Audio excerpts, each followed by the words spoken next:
Bonjour Rudy et bonjour à tous. La guerre en Ukraine, une guerre sur le terrain avec ses morts et ses missiles. Sa diplomatie, mais pas que. Une guerre d'image s'est vite positionnée pour fédérer occidentaux d'une part et russes et chinois d'autre part. Et tout y passe. Désinformation organisée, tentative de blocage de sites, messages frauduleux. Les hackers se mobilisent pour déstabiliser le pays dans la bataille livrée par Moscou. La veille de l'entrée des troupes russes, plusieurs sites de banques et de ministères ukrainiens sont devenus inaccessibles après avoir subi des attaques. Et la menace d'une guerre hybride menée simultanément sur plusieurs fronts inquiète beaucoup les autorités. Car l'Ukraine a déjà connu le chaos suite à des cyberattaques russes. En 2017, le logiciel malveillant NotPetya avait permis à des hackers russes de paralyser une partie de ses infrastructures d'électricité, des banques et des aéroports, générant des milliards d'euros de dégâts. Alors Rudy, qui sont ces pirates ? D'où viennent-ils ? Le gouvernement russe a toujours démenti son implication dans des cyberattaques.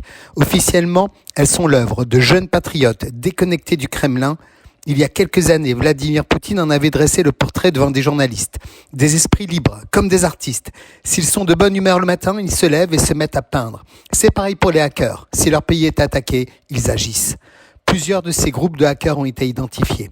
Certains sont financés par un proche de Poutine qui possède également la société de sécurité privée Wagner, actuellement à l'œuvre au Mali.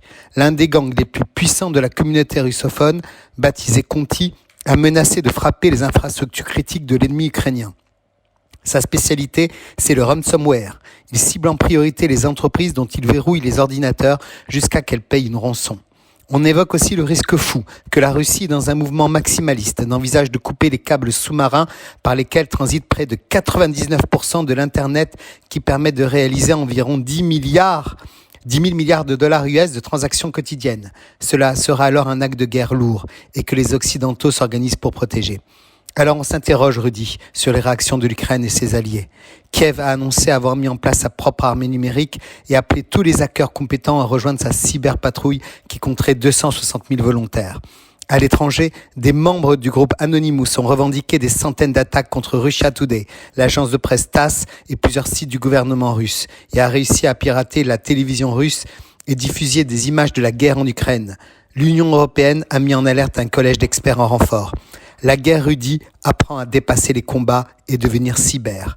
Une guerre silencieuse, mais avec des conséquences bien plus lourdes humainement aussi.